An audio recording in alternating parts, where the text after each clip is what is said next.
একমাত্র বিশ্বাসীর জীবনে এমন একটি মুহূর্ত আসে যখন প্রশ্নের উত্তর খোঁজার পরিসমাপ্তি ঘটে এবং নতুন যাত্রা শুরু হয়। আপনি সময় দিয়েছেন শিখতে, ভাবতে এবং সত্য খুঁজতে। আপনি সবকিছু নিয়ে প্রশ্ন করেছেন, আপনার বিশ্বাস, উদ্দেশ্য এবং পথ। আপনি কঠিন সংগ্রাম দিয়ে গিয়েছেন যেগুলো আপনাকে শক্তিশালী করেছে, ব্যথা সহ্য করেছেন যা আপনাকে নম্র করেছে, এবং এমন কিছু মুহূর্ত পেয়েছেন যা আপনাকে বদলে দিয়েছে। কিন্তু এখন পরিস্থিতি ভিন্ন, কারণ আধ্যাত্মিক চেতনা বা জ্ঞান লাভ শেষ। আর এখন সময় আপনার উদ্দেশ্যে প্রবেশ করার। প্রিয় নবী মুহাম্মদ সাল্লাল্লাহু আলাইহি ওয়াসাল্লাম বলেছেন, যারা অন্যদের সবচেয়ে বেশি উপকারিতার জন্য কাজ করে তারা মানুষের মধ্যে শ্রেষ্ঠ। এর মানে আপনার সত্য অনুসন্ধানের যাত্রা কখনোই শুধুমাত্র আপনার জন্য ছিল না। এখন সময় এসেছে যা আপনি শিখেছেন তা বাস্তবে প্রয়োগ করার। এখন সময় এসেছে আল্লাহ যে জ্ঞান, শক্তি এবং ধৈর্য আপনাকে দিয়েছেন তা ব্যবহার করার। এখন সময় এসেছে একজন বিশ্বাসী হিসেবে দৃঢ়তা, স্পষ্টতা এবং উদ্দেশ্য নিয়ে আপনার ভূমিকা গ্রহণ করার। তাহলে কিভাবে বুঝবেন যে আপনার আধ্যাত্মিক চেতনা বা জ্ঞান লাভ শেষ এবং এখন সময় কাজ করার? এখানে 7টি লক্ষণ দেওয়া হলো যা আপনাকে বুঝতে সাহায্য করবে যে আপনার আধ্যাত্মিক অবদান শেষ এবং এখন আপনার শক্তির ব্যবহার শুরু করার সময় এসেছে। প্রথম লক্ষণ, একসময় আপনি শুধু জানার চেষ্টা করতেন, কিন্তু এখন আপনি তা ব্যবহার করছেন। আগে আপনি ইসলাম, জীবন এবং আপনার উদ্দেশ্য সম্পর্কে অনেক কিছু শিখতেন, পড়তেন, শুনতেন, দেখতেন। আপনি আপনার অতীত অভ্যাস এবং চিন্তাভাবনা নিয়ে প্রশ্ন করতেন, বুঝতে চেষ্টা করতেন কোথায় ভুল করেছেন। কখনো কখনো অবাক হতেন আর উপলব্ধি করতেন যে আপনি এখনো অনেক কিছু জানেন না। কিন্তু এখন কিছুটা বদলেছে। এখন আপনি শুধু জ্ঞান সংগ্রহ করেন না, আপনি তা বাস্তব জীবনে ব্যবহার করছেন। আপনি শুধু শৃঙ্খলা সম্পর্কে পড়ছেন না, এখন আপনি ফজরের নামাজে উঠে পড়ছেন। আপনি শুধু ধৈর্যের কথা শুনছেন না, এখন আপনি এমনভাবে রাগ নিয়ন্ত্রণ করছেন যা আগে কখনো করতে পারেননি। কারণ আপনি বুঝতে পেরেছেন যে জ্ঞান না ব্যবহার করলে তা কোনো কাজে আসে না। নবী মুহাম্মদ সাল্লাল্লাহু আলাইহি ওয়াসাল্লাম বলেছেন, কিয়ামতের দিন কারো পা সরবে না যতক্ষণ না সে তার জ্ঞান কিভাবে প্রয়োগ করেছে তা না জানায়। এর মানে হলো জ্ঞান অর্জন করা শুধু শুরু। আসল প্রশ্ন হলো, আপনি কি জানার পর সেটা ব্যবহার করবেন? আপনি কি পরিবর্তন হতে পারবেন? আপনি কি সেই পদক্ষেপ নিবেন যদিও সেটা আপনার জন্য কষ্টকর হবে? আপনি কি সেই মানুষ হয়ে উঠবেন যাকে আপনার পুরনো আপনি খুঁজছিলেন? কারণ যখন আপনার জাগরণ শেষ হয় তখন আপনার কাজই তা প্রমাণ করে। তখন আপনি বুঝবেন এটা আর শুধু শিখে যাওয়ার ব্যাপার নয়, এটা হয়ে ওঠার ব্যাপার। দ্বিতীয় লক্ষণ, আপনার মন এখন শান্তি অনুভব করে, এমনকি কঠিন সময়েও। আগে চ্যালেঞ্জগুলো আপনাকে নড়াচড়া করে দিত। কোনো বাধা এলে আপনি নিজের উপর সন্দেহ করতে শুরু করতেন। কোনো কষ্ট এলে আপনি ভাবতেন, এটা কেন আমার সঙ্গে ঘটছে? জীবনের ওঠানামা আপনার অনুভূতিকে নিয়ন্ত্রণ করত। কিন্তু এখন আপনি এমন কিছু পেয়ে গেছেন যা ভয় থেকে অনেক শক্তিশালী। সেটা হলো আল্লাহর উপর বিশ্বাস। আপনি বুঝতে পেরেছেন যে প্রতিটি কষ্ট একটি পরীক্ষা যা আপনাকে পরিশুদ্ধ করতে দেয়া হয়েছে। আপনি আর যা ঘটছে তার বিরুদ্ধে লড়াই করেন না, আপনি আল্লাহর ইচ্ছার কাছে আত্মসমর্পণ করেন। এখন যখন কিছু আপনার ইচ্ছামতো হয় না, তখনও আপনি শান্তি অনুভব করেন, কারণ আপনি জানেন আল্লাহর পরিকল্পনা সেরা। নবী মুহাম্মদ সাল্লাল্লাহু আলাইহি ওয়াসাল্লাম বলেছেন, বিশ্বাসীর জন্য সবকিছুই ভালো। যদি কিছু ভালো আসে সে কৃতজ্ঞ হয় এবং এটি তার জন্য ভালো। আর যদি বিপদ আসে সে ধৈর্য ধরবে এবং এটি তার জন্য ভালো। এটার মানে হলো প্রকৃত আধ্যাত্মিক উন্নতি হলো কষ্টকে এড়ানো নয়, বরং কষ্ট মোকাবেলা করার সঠিক উপায় শেখা। যখন কেউ আপনার সাথে বিশ্বাসঘাতকতা করে তখন আপনি রাগ করে সময় নষ্ট করেন না, আপনি সামনে এগিয়ে যান। যখন জীবন আপনাকে পরীক্ষা দেয় তখন আপনি আর অভিযোগ করেন না, আপনি দোয়া করেন। যখন কিছুই পরিষ্কার হয় না তখন আপনি আতঙ্ক হন না, আপনি আল্লাহর সময়ের উপর বিশ্বাস রাখেন। এটাই হলো তাকওয়া, আল্লাহর উপর প্রকৃত নির্ভরশীলতা। কারণ যখন আপনি বুঝতে পারেন আল্লাহ সবকিছু নিয়ন্ত্রণ করেন, তখন আপনি আর কখনো হারিয়ে যাওয়ার অনুভূতি পান না। আপনার হৃদয় তখন আর আপনার জন্য না হওয়া জিনিসগুলোর পিছনে ছুটে চলে না। আপনার মন অতীতের আফসোস নিয়ে আর মাথা ঘামায় না। আপনার আত্মা তখন আর সেসব বিষয়ে চিন্তা করে না যা আপনার নিয়ন্ত্রণের বাইরে, বরং আপনি আত্মবিশ্বাসের সাথে চলেন, কারণ আপনি জানেন যা কিছু ঘটুক না কেন আল্লাহ আপনার পথের দিশারি। তৃতীয় লক্ষণ, এখন আপনি আর মানুষের প্রশংসা বা অনুমোদন খোঁজেন না। একসময় আপনি খুব বেশি চিন্তা করতেন মানুষ কি ভাববে। আপনি তাদের সমর্থন চাইতেন, আপনি চাইতেন সবাই আপনাকে ভালোবাসুক। আপনি আপনার মূল্য নির্ধারণ করতেন, অন্যরা আপনাকে কিভাবে মূল্যায়ন করে তার ভিত্তিতে। আর যখন কেউ আপনাকে সমালোচনা করত বা প্রত্যাখ্যান করত, তা আপনার মনকে দিনরাত কষ্ট দিত। কিন্তু এখন কিছু বদলে গেছে। আপনি আর মানুষের প্রশংসা বা অনুমোদন খোঁজেন না, কারণ আপনি বুঝে গেছেন যে আসল মূল্য আল্লাহর কাছেই। এখন আপনি পোশাক পরেন, কথা বলেন এবং আচরণ করেন মানুষের মতামতের জন্য নয়, বরং আল্লাহর সন্তুষ্টি অর্জন করতে। আপনি আর অন্যদের সামনে নিজের প্রমাণ দেওয়ার জন্য উদ্বিগ্ন নন, কারণ আপনি জানেন যে কোনো প্রশংসা বা সমালোচনা আপনার আসল পরিচয় পরিবর্তন করতে পারে না। প্রিয় নবী মুহাম্মদ সাল্লাল্লাহু আলাইহি ওয়াসাল্লাম বলেছেন, যে ব্যক্তি আল্লাহর সন্তুষ্টি চায়, যদিও তা মানুষকে অখুশি করে, আল্লাহ তার ওপর সন্তুষ্ট হন এবং মানুষকেও তার প্রতি সন্তুষ্ট করেন। আর যে ব্যক্তি মানুষের সন্তুষ্টি চায়, আল্লাহকে রাগান্বিত করে, আল্লাহ তার ওপর রাগান্বিত হন এবং মানুষও তাকে অখুশি করে। এখন আপনি মুক্তি অনুভব করছেন। আপনি আর তাদের ইমপ্রেস করতে শক্তি নষ্ট করেন না, যারা আপনার জীবনে গুরুত্বপূর্ণ নয়। আপনি আর অপরিচিতদের মতামতকে আপনার জীবন পরিচালনার নিয়ন্ত্রক হতে দেন না। আপনি নিজেকে ভাঙতে থাকেন না এমন এক পৃথিবীতে খাপ খাওয়াতে, যা কখনো আপনাকে নির্ধারণ করার উদ্দেশ্যে নয়, বরং আপনি নতুন একটি মানদণ্ড তৈরি করেছেন। আল্লাহ কি আমার উপর সন্তুষ্ট? যদি উত্তর হ্যাঁ হয়, তাহলে আপনার আর কারো অনুমোদনের প্রয়োজন নেই। এবং সবচেয়ে ভালো অংশ, যেই মুহূর্তে আপনি মানুষের প্রশংসা খোঁজা বন্ধ করেন, আপনি শুরু করেন প্রকৃত অর্থপূর্ণ সম্পর্ক তৈরি করা। যখন মানুষ আপনাকে আপনার মূল্যবোধে দৃঢ় অবস্থানে দেখবে, তারা আপনাকে আরও সম্মান করবে। তারা এমন একজনের আত্মবিশ্বাসকে প্রশংসা করবে, যে সমাজের ট্রেন্ডের জন্য কখনো নমনীয় হয় না।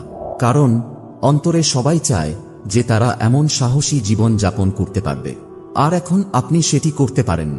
চতুর্থ লক্ষণ, এখন আপনি বুঝতে পারেন পৃথিবীর প্রকৃত বাস্তবতা। একসময় আপনি খুব সহজে সবকিছু ব্যক্তিগতভাবে নিতেন।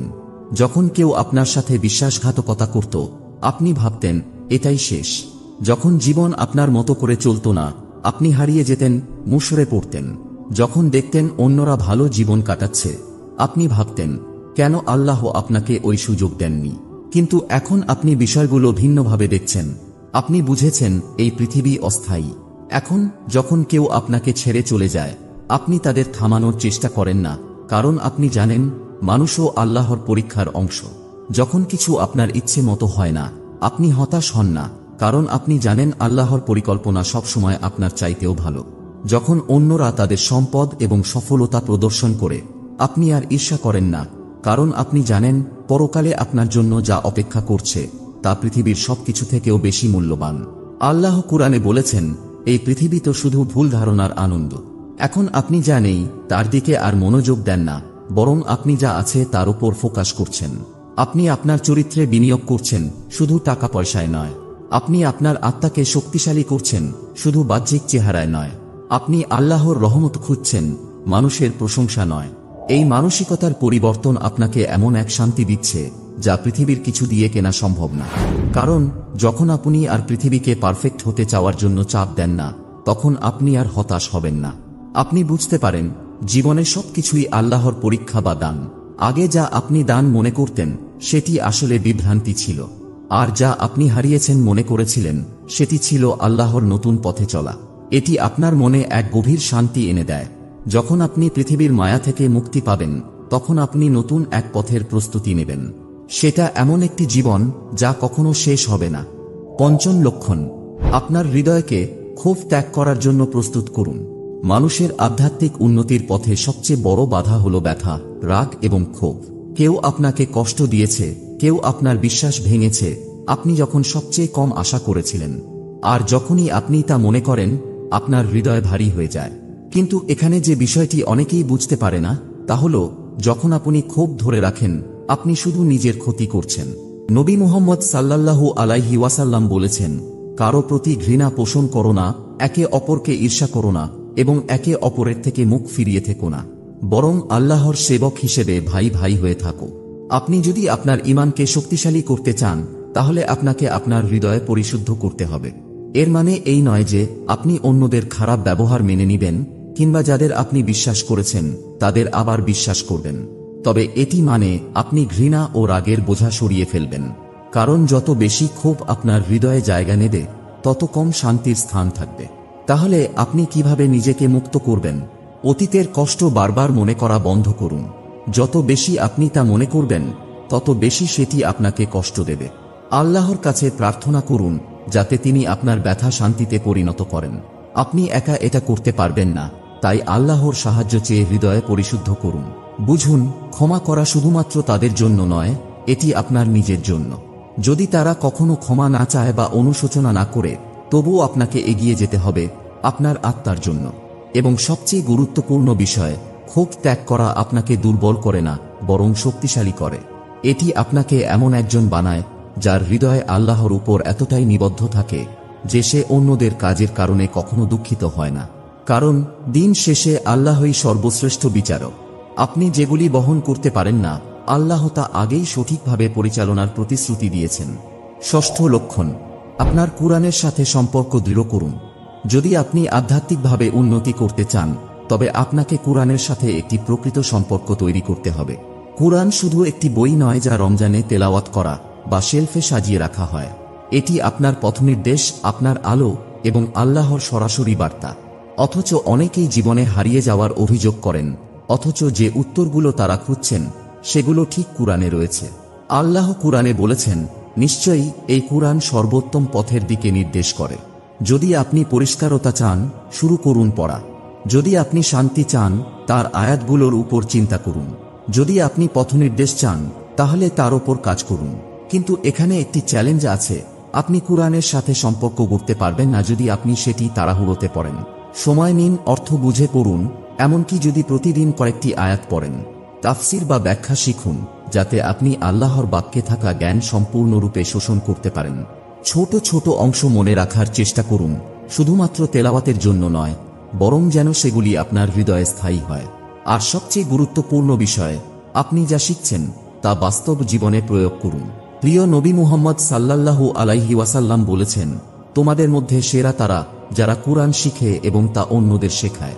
এর মানে হলো, আসল সম্মান শুধু পড়ার মধ্যে নয়, বরং তার শিক্ষাগুলো প্রয়োগ করায় এবং তার জ্ঞান ভাগ করে দেওয়ায়। তাই যদি আপনি আপনার ঈমানের সাথে সংযোগ অনুভব না করেন, তবে আল্লাহর বাণীগুলোর দিকে ফিরে যান। কারণ কুরআন শুধু তেলাওয়াত করার জন্য নয়, এটি আপনাকে বদলে দেওয়ার জন্য পাঠানো হয়েছে। আর একবার আপনি যখন এটি সত্যিই বুঝতে শুরু করবেন, তখন আপনার আধ্যাত্মিক উন্নতি এমন একটি স্তরে পৌঁছাবে যা আপনি কল্পনাও করেননি। সপ্তম লক্ষণ, অর্থহীন কাজের জন্য সময় নষ্ট করা বন্ধ করুন। যদি আপনি আপনার ঈমান সত্যিই উন্নতি করতে চান, তাহলে আপনাকে আপনার সময়ের সঠিক ব্যবহার করতে হবে। ভাবুন তো, কত সময় আমরা প্রতিদিন সোশ্যাল মিডিয়া স্ক্রল করতে, বিনোদন দেখতে অথবা অকারণে গসিপ ও ঝগড়া করতে নষ্ট করি। আর যখন নামাজের সময় আসে, কুরআন পড়ার সময় আসে, অথবা আত্মার জন্য উপকারী কিছু করতে হয়, তখনই আমরা বলি আমরা খুব ব্যস্ত। কিন্তু বাস্তবতা হলো, আমরা ব্যস্ত নই, আমরা শুধু ভুল জিনিসগুলোকেই অগ্রাধিকার দিচ্ছি। নবী মুহাম্মদ সাল্লাল্লাহু আলাইহি ওয়াসাল্লাম বলেছেন, দুইটি নেয়ামত অনেকেই নষ্ট করে, স্বাস্থ্য এবং অবসর সময়। যদি আপনি আপনার সময় নিয়ন্ত্রণ না করেন, তবে সময় আপনাকে নিয়ন্ত্রণ করবে। সত্যিকার আধ্যাত্মিক উন্নতির লক্ষণ হল যখন আপনি আপনার সময়কে আল্লাহর দান হিসেবে মূল্যায়ন করতে শুরু করেন। তাহলে কিভাবে এই সমস্যা সমাধান করবেন? শুরু করুন কিভাবে আপনি আপনার সময় কাটাচ্ছেন সে বিষয়ে সচেতন হয়ে। যদি কোনো কাজ আল্লাহর দিকে নিয়ে না যায় বা আপনার জীবনে কোনো উপকার না আনে, তাহলে নিজেকে প্রশ্ন করুন, এটি কি আসলেই গুরুত্বপূর্ণ? আপনার ব্যস্ততা সীমিত করুন। সোশ্যাল মিডিয়া, বিনোদন এবং অপ্রয়োজনীয় কথাবার্তা থেকে দূরে থাকুন। সময় নষ্ট না করে সময়কে উপকারী কাজে ব্যয় করুন। ইসলামিক লেকচার শুনুন, জিকির করুন অথবা কিছু মুহূর্ত আল্লাহর কাছে দোয়া করুন। কারণ দিনের শেষে আপনার সময়ই আপনার জীবন। প্রতিটি সেকেন্ড যে চলে যাচ্ছে তা আর ফিরে পাবেন না। আর কিয়ামতের দিন আপনাকে প্রশ্ন করা হবে, আপনি এই সময় কিভাবে কাটালেন? তাই এখনই সময়ের নিয়ন্ত্রণ নিন, সময় আপনাকে নিয়ন্ত্রণ করার আগেই। প্রিয় ভাই ও বোনেরা, আধ্যাত্মিক উন্নতি একটি গন্তব্য নয়, এটি একটি জীবনব্যাপী যাত্রা। আপনি কখনো শেষ পদ্ধতিতে পৌঁছাবেন না, বরং এটি হলো একটি ধারাবাহিক প্রচেষ্টা, উন্নতি এবং আল্লাহর আরও কাছাকাছি পৌঁছানো, এমনকি যখন আপনি ভুল করবেন। নবী মুহাম্মদ সাল্লাল্লাহু আলাইহি ওয়াসাল্লাম অনেকবার এই দোয়া করতেন, হে হৃদয় পরিবর্তনকারী, আমার হৃদয়কে তোমার ধর্মে দৃঢ় রাখো। এর মানে হলো সবচেয়ে ভালো মানুষও সঠিক পথে না চলার ঝুঁকিতে থাকে।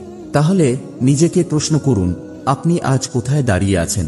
আপনি কি আপনার ঈমানকে শক্তিশালী করছেন, নাকি পুরনো অভ্যাসে আটকে আছেন? আপনি কি আপনার সময় সঠিকভাবে ব্যবহার করছেন, নাকি সময় নষ্ট করছেন? আপনি কি উদ্দেশ্য নিয়ে জীবন যাপন করছেন, নাকি শুধুই চলতে থাকছেন? কারণ দিনের শেষে শুধুমাত্র আপনি আপনার নিজের জীবনে উন্নতি করার জন্য সিদ্ধান্ত নিতে পারবেন। আর সুখবর, আপনি যদি এখনো আপনার ঈমানের দিকে নজর না দেন, সময় নষ্ট করেন বা ভুল করেছেন, মনে রাখবেন আল্লাহর রহমত সবসময় খোলা। তাই আজ থেকেই শুরু করুন। আপনার সময়ের মূল্য দিন। যা আপনার আত্মার উপকারে আসে না তা বাদ দিন। আল্লাহর সাথে সম্পর্ককে সবকিছুর আগে অগ্রাধিকার দিন। কারণ সবচেয়ে বড় পরিবর্তন তখনই আসে যখন আপনি শুধু জানার জন্য নয়, বরং সেটি বাস্তবে প্রয়োগ করেন। আজকেই একটি সহজ কিন্তু শক্তিশালী দোয়া করুন। ইয়া আল্লাহ, আমার হৃদয়কে পথ প্রদর্শন করুন, আমার ঈমানকে শক্তিশালী করুন এবং আমাকে সেই ব্যক্তি বানান যে উদ্দেশ্য নিয়ে জীবন যাপন করে। যদি এই বার্তা আপনার হৃদয়ে পৌঁছায়, নিচে কমেন্ট করুন, ইয়া আল্লাহ, আমার ঈমানকে শক্তিশালী করুন এবং আমাকে দৃঢ় রাখুন। আপনার কথা অন্য কাউকে অনুপ্রাণিত করতে পারে এবং তাদের জীবনে পরিবর্তন আনতে সহায়তা করতে পারে। আর মনে রাখবেন, লাইক এবং সাবস্ক্রাইব করা তেমন কিছুই নয়, কিন্তু এটি আমাদের আল্লাহর আরো কাছে পৌঁছানোর জন্য সাহায্য করবে। আল্লাহ আপনাকে রহমত দান করুন, আপনাকে পথ প্রদর্শন করুন এবং আপনার ঈমানকে মজবুত করুন। আমিন।